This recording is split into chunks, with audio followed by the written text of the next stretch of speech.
Dressed to Kill is a film which demonstrates some of De Palma's finest technical creativity. His elevator sequence is the finer realization of the Psycho shower scene cinematographic innovations. The innovations are arguably more conducive to the graphic content than modern technology or revolutionary imagination, in Hitchcock's case. And in De Palma's, the permissibility of bloody violence in 1980 versus 1960, plus superior wound VFX in this time, it must be said, allows the subject of the scene, the surprise murder in a small space, a seemingly personal, intimate, and familiar environment, though the elevator is not what a shower is, to be totally fair here, kind of expanding that into its more realized, sort of less restrained, at least as far as censorship was concerned, sort of format. What De Palma accomplished was composing a scene which would be, this is more important even, which would be equally or sufficiently effective without the accompanying score. We cannot say this about Hitchcock's scene without Herman's presence. Though we can say this about De Palma's scene without Donaggio. Not that Donaggio's score isn't superb, obviously.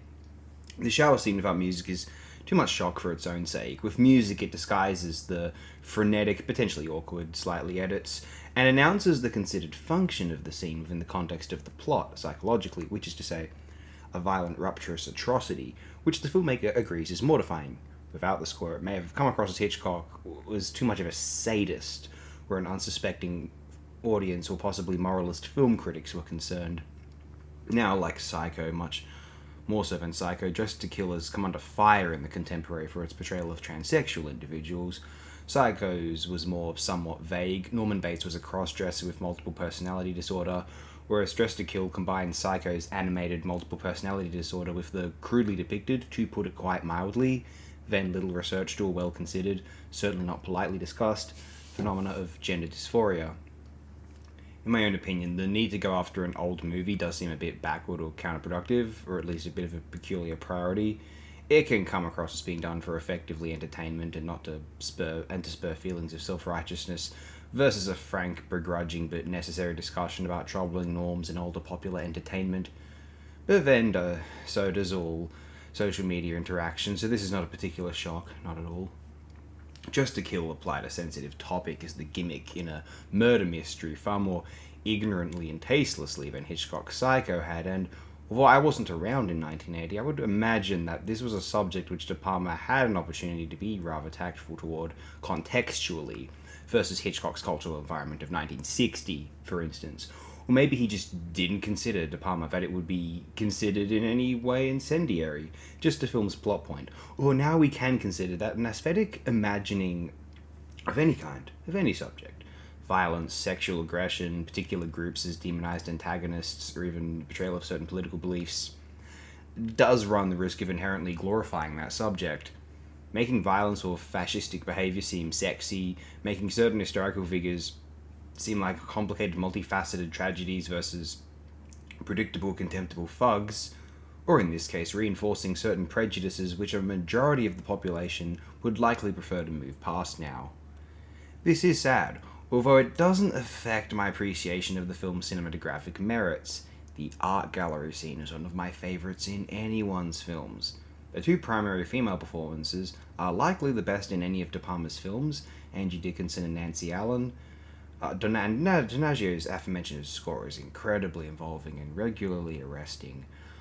I feel like it is too close to Psycho without surpassing it, and even when I compare the elevator scene with the shower scene in Psycho, Psycho's build-up is far superior, potentially rendering the shower scene a superior moment by default. It is more that if we removed music from the shower scene, we see how De Palma took Hitchcock's later career narrative filmmaking storytelling methods and extrapolated the logical steps beyond to expand. It is too close to Psycho in that it borrows Psycho's mild missteps, not just the puerile depiction of a particular sexual identity, but in including a highly jarring explanation sequence toward the close of the film, which was infamous, I assume even by then, as Psycho's noticeable flaw. So I suppose De Palma was such a loyalist who had a contrarian justification for considering that scene genius. Like Cahir's claiming that Coppola's Twixt was one of the best films of its year. Yeah, I fucking wish.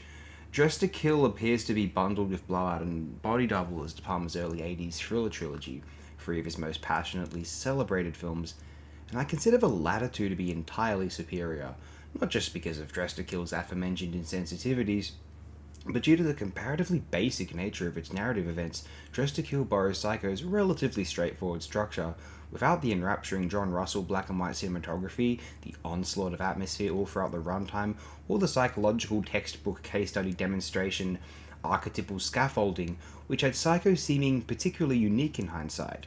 A horror film which was doing what Ingmar Bergman was, or would later attempt, a psychological dissertation or illustration via character pathologies of psychological theories, psychoanalytic stages, or contemporary philosophic models. Dressed to Kill, honestly, isn't half the film Psycho is, despite my praise of the elevator scene, even in comparison with Psycho's shower scene. And the art gallery scene is. That being, I could have said, the art gallery scene is not only one of De Palma's very best, but would hold up as one of Alfred Hitchcock's very best too. That one's just as worth mentioning, I would say. I'm not here to lambast Dressed to Kill for its moral blind spots. I think a lot of the people that do are doing so because it feels good to them to finger wag. I'm not interested in finger wagging, just in making sure that we don't repeat certain errors which certain films, even otherwise really impressive films, have made before, such as Dressed to Kill. Thanks everyone. I said last time that during my Fury video we would follow with arguably the best De Palma film. I meant the film we'll be discussing next, as I'd forgotten about Dressed to Kill, which is maybe slightly telling. Compared with The Fury and the 1981 masterpiece, it wasn't exactly impossible to forget about the otherwise incredibly able Dressed to Kill.